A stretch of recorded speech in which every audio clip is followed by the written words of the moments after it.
Bagay sa'yo yun. Mas gumanda ka. Seryoso. Mas bagay ang kulot mo ngayon kaysa dati. Marimar.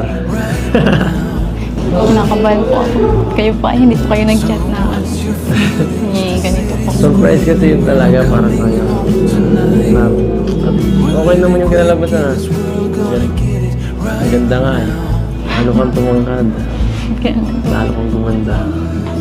Mas mataas na po ako. Lalo akong mental. Ano? Hindi ka na.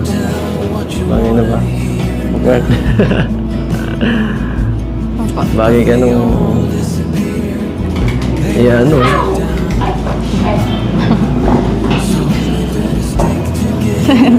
Ano gagawin natin? Ano pa ng tao?